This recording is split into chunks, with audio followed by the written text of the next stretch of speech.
Өөрөөрөө байж чадахгүй дандаа өөр хүнээр амьдэрдэг хүмүүс аюу их хэссэн юм шиг санагдаж байна. Одоо нэг л миний ойлгож байгаагаар хэрэгтэй байгаа юм.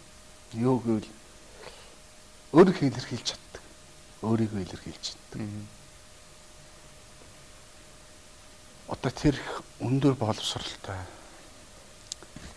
мундаг усудаас илүү сайн хүн хэрэгтэй. Зүгээр л сайн хүн. Тэгээ өндөр боловсралгүй ч гэсэн сэтгэл нь аюу сайхан. Хүн рүүнийг хараа сайхан инээж чаддаг. Хүнтэй нэг инээгээ мэдлж чаддаг. Өөрийнхөө бодсон юмыг хүнд хэлж чаддаг. Хүний асуусан асуултанд өөрийнхөө дотроос сэтгэлээсээ хариулт өгч чаддаг. Ийм л хүн хэрэгтэй. Түүнээс одоо тэр л одоо тэр том дээд сургууль гадаад дээд сургуульд өгсөн мөнгөтэй баян тийм усуд бол одоо хувь хүнд нь л өөрт нь л байвал болоо. Улс нийгэмд бол тэднээс хэрэг алга. Одоо ингээл өчнөө хөрөнгөөр яг улсын мөнгөөр биш л дээ аав ээжийнхээ хөрөнгөөр сураал одоо ингээл дэлхийн өнцөг болон бүрээр яваал байна. Монголдо юу хийж байна вэ гэдгийг санал баг. Тий. Одоо телевизээр дүүрэн англи хэлний сургууль ирээч, илсээч та нар одоо англи хэл сураач л гэдэг юм. Одоо англи хэл одоо үнэхээр хүний амьдралд хэрэгтэй зүйлийн нэг мөн үү? Биднээс үед ч одоо хүүхдүүд ч орос хэлийг л хүмүүр сурах ёстой л гэдэг. Тэгээ тэр үуч бас зөвч байж. Улс төрийн бодлого нь одоо урд төрчтэй тэр чин одоо миний баг үед чин хаалттай шахуу байсан. Тэгэл ганц төсөж байгаа нь орос. Тэгээ үздэг телевиз нь орос л байсан шүү дээ. Нөр бит тий. Тэгэл тэрийг үздэг, тэрийг хаалтмалт ойлгочдөг. Ийм болоод байжсэн. Одоо ч тэгээд орос хэл хоцрогдоод англи хэл мод болцсон юм уу гэж харагддээ шүү дээ. За гэхдээ зөв л багталтаа нэг талаараа бол зөв л дөө тэр чинь хүний тархитлагоо тэр хэмжээгээр чимэг ойлгох. Одоо интернет чи англи хэлгүй хүн бол интернет явахгүй шүү дээ. Тийм учраас англи хэл байх нь зүйтэй. Тэгэхэд их тэрийг амьдралын төлхөр болгоод байгаа юм шүү. Байж болох юм аа.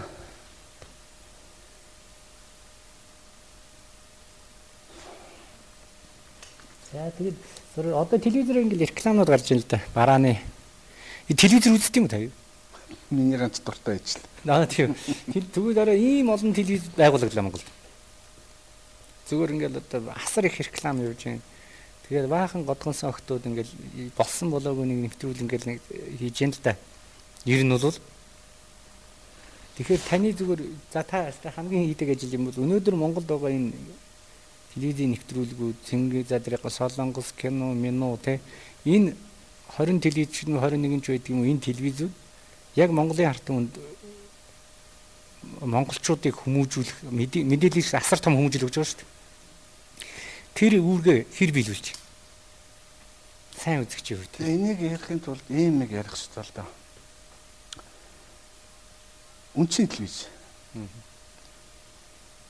Энэ бол төрийн хөрөнгөөр тий. Бус телевизүүд ч юм бол арилжааных гэдэг одоо хувийн телевизүүд байна шүү дээ. Тий. Эн чин тэр арилжаан дээрээ тогтож байгаа. Тэгвэл хинч чаленжуулахгүй шүү дээ. Тийм. Рекламаараа заргалгаа нөхдөг. Тийм л байгуулга шүү дээ. Тэгэхээр тэр реклам байх ёстой л байна. Сая өчтөрөл уурчтөрөл би зөв рекламуудын зохиолыг нас асууж байгаа шүү дээ. Мундаг кинон дуу оруулдаг нэг телевизийн хүн ярьсан л да би нэрийг санахгүй байна. Настай хүн байсан. Тэгээ би кино орчуулал ингээл юу гэдэг ч үлээ те дуу оруулаад кино гарч яхад тал хувь нь реклам, тал хувь нь кино гардаг гэл ингээл айгу зоолн ярьж байгаа байхгүй юу. Миний киноны нэр хүнд ингээд унчиж байгаа гэдэг. Үнэн л те. Үнэн тийм. Гарч байгаа бүх телевизээр одоо нэг цаг одоо нэг 7 цаг 20 минут юм уу телевизийн сувгууд ингээд гүйлгээд харах. Бүгдээр ингээд солонгос кино гарч байгаа. Бүгдээрээ. Гэтэ энэ бас нэг л бодлого л доо. Би тэгж боддтой. Төрийн үү? Энэ бодлого л гэж боддоо шүү дээ. Ягаад гэвэл солонгос кино үнэгүй болоод тэгдэм үү? Аль эсвэл бүгдээрээ солонгос кино гарах гээд тэгчдэг юм уу? Мэдгүй. Гэтэ солонгос кино сайн л байдаг л байх л да. Гэтэ би үздэг л дээ. Солонгос кино би үздэг. Наач гоё юм шүү дээ. Төрийн бодлогоч нэр бодоод байсан чинь тий. Цаанаасаа бодлогоч эсвэл үнэгүй болоод авчирж үзүүлээд байдаг ч юм уу тий.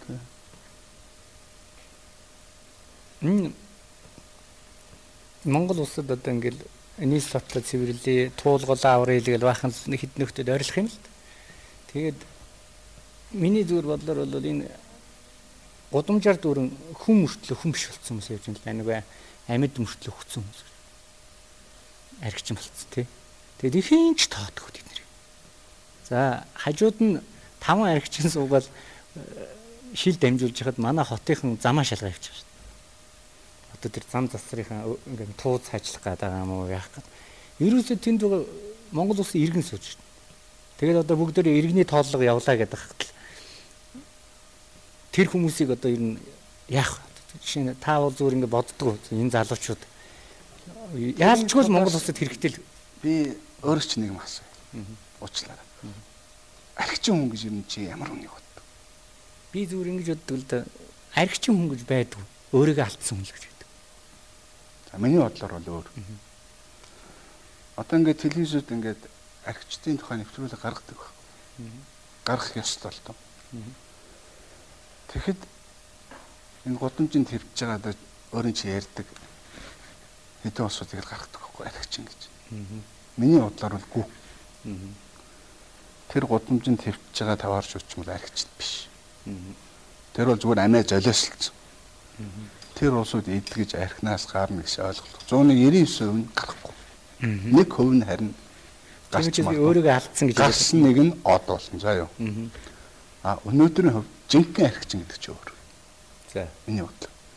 Жинхэнэ архичин бол юу гэхээр авгаата, хүүхдтэй, ажилтаа, муу архиудгүй. 7 хоногт нэг 2, 3 л архиудаг. Бизнестэй, мөнгөтэй. Ийм усуд архичин болж байна. Энийг чинь л архичдаг гэдэг байгаа. Миний бодлоор. Яг тийм. Гэртээ авгаад авчаа мөнгө өгч. Маа өгшин чи энийгээр хоолнд ховцноор авч өмсрөө гэдэг. Их мөнгө өгч чинь л та. Гисэн мөртлөө өөрөө 7 хоногт 2 3 архиудаг. Ийм архичин өнөөдөр Монголд маш олон. Маш их дэлгэрч байна. Тэгээд бид нар ч өөрсдөө би архичин биш. Ягаад би өдөр болго архиудаг. Чот. Тэгээд би тэр муу архиудаг. Тэгээд сайхан найз нартай. Энэ л өнөөдөр яг жинхэнэ архичд энэ болж эхэлж байна. Шин та тэр гудамжинд твтж байгаа нөхдүүдийн талаар бодож үздэг үү ер нь? Зүгээр. Үгүй надад тийм найз бий. Одоо манай хорооллын тийм тавааршууд бий. Би найзлдаг тэд нартай. Би тэднээс юугаар өөр юм? Би тийм баян хүн биш. Би хаяа мөнгөтэй явжвал нэг ганц архины мөнгөөр өгдөг. Би эн чинь бол хувь хүн талаас. Тэр тэргүй идэхгүй гэж ойлгомжтой шүү дээ. Яах юм? Одоо энийг би хичнээн хувц унрын янзлаа. Хичнээн лекц уншаад найзаагаад хүзүүгээр нь тэврээд ойлгохгүй. Бид нар ч ерөөс ойлгохоо болцсон байхгүй. Чиний хэлдэг тэр өвчсөн гэдэг үсэлж байхгүй. Гэхдээ тэднэрт бас баярлах гомдох юм бас байдаг. Би ганц ч удаа гэсэн баярлаасаа гэж бодоод би мөнгө би баян биш гэж хэлээд шүү дээ. Гэтэ яг тэр нэг удаа баярлаг бүх хүн тэрийг муухай харж байгаа. Бүх хүн тэрийг жигшж байгаа. Над хог ухдаг нээж. Хогт угаа явдаг нээж. Би одоо ингээд ундаа уугаад ундааных шавыг хаяхгүй шүү. Найзгаа билээ. Гэтэ ингээд би өөрөөндөө ингээд цуглаад байдаг. Эхнэр гайхдаггүй чи яах гээд наадгаас бол найзтай өгнөөр гэдэг. Бити хаяараа гэдэг байна. Тэгэл миний найз манай гэрт орж ирэхгүй л дээ. Тэгээ би цонхороо өглөө болго надтай ингээд мэнгэлдэг. Цонхороо шилжүүлдэг. Хаяа жоохон мөнгөтэй өөл 1000 цаас аваад өгчдөг. Гэтэ тэр хүний нүдэн надад баярлсан сэтгэл илэрхийлдэг.